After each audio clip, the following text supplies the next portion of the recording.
तो आज supreme court ने ईडी से टाइमिंग ऑफ अरेस्ट पर क्वेश्चन उठाया है, तो इसको आप कैसे देखते हैं? नहीं, देखिए, ईडी सुप्रीम कोर्ट के सामने टाइमिंग ऑफ अरेस्ट पर क्वेश्चन उठाया है, तो इसको आप कैसे देखते हैं? नहीं, देखिए, ईडी सुप्रीम कोर्ट के सामने एक्सप्लेन करेगी जी, मगर मैं बताना चाहता हूँ, ये बहुत समन के बाद हाजिर नहीं हुए।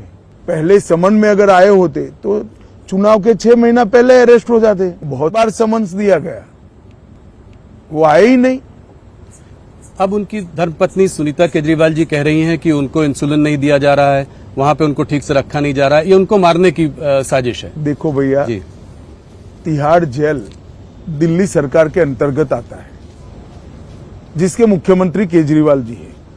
तो क्या उनको मारने की साजिश वो स्वयं कर रहे हैं? वो कहते हैं कि वो डीजी प्रिजन्स जो है वो दिल्ली पुलिस को शायद रिपोर्ट करता है। जरा भी नहीं। अच्छा।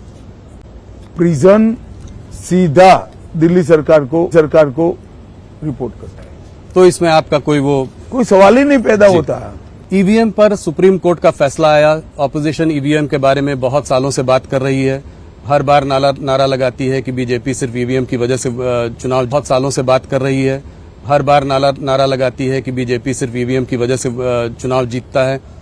अब आप लोग वन नेशन वन इलेक्शन की बात कर रहे हैं, ये लोग ईवीएम की बात कर रहे हैं। देखिए, आप क्या ये कर पाएंगे वन नेशन वन इलेक्शन? मैं पहले एक बात स्पष्ट कर दूं। जी,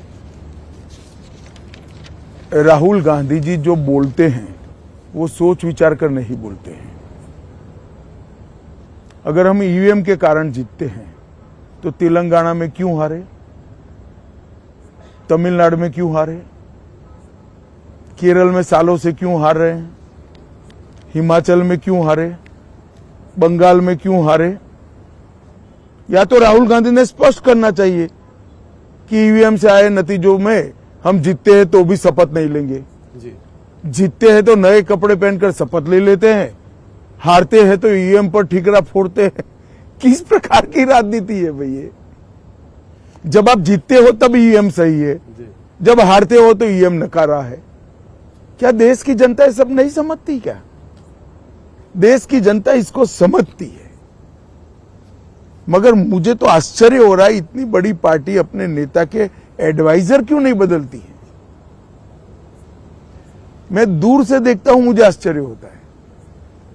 खैर छोड़िए, वो उनकी पार्टी का सवाल है।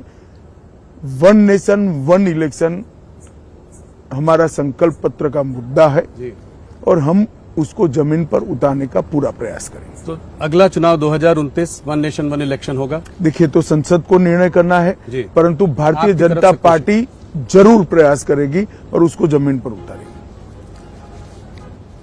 अमित जी, थोड़ा हटते हैं, कुछ अंतर्राष्ट्रीय मुद्दों पर भी बात करते हैं। वॉशिंगटन पोस्ट पर एक आर्टिकल आया है, उसमें जो है उन्होंने कहा है कि रॉ, जो हमारी इंटेलिजेंस एजेंसी है, रॉ प्लॉट कर रही थी कुछ टेररिस्ट को यूएस में मारने का वहां पे, और उन्होंने कहा ये जो है ये डार्क साइड ऑफ मोदी सरकार है। इसका पहले कनाडा में भी आपको पता है। देखिए, इस प्रकार की रिपोर्ट के आधार पर, इतनी गंभीरता से मीडिया के रिपोर्ट के आधार पर नहीं सोचना चाहिए। अगर कोई कॉन्क्रीट आरोप है तो एजेंसियां उसका जवाब देगी। अगर कोई सरकार डिप्लोमेटिक मेथड से हमारे साथ चर्चा करती है तो हम इसका जवाब देंगे।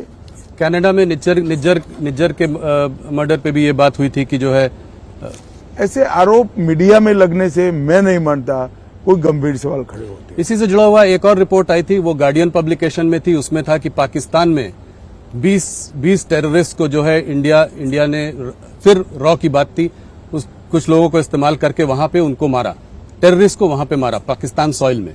इसको आप क्या कहेंगे?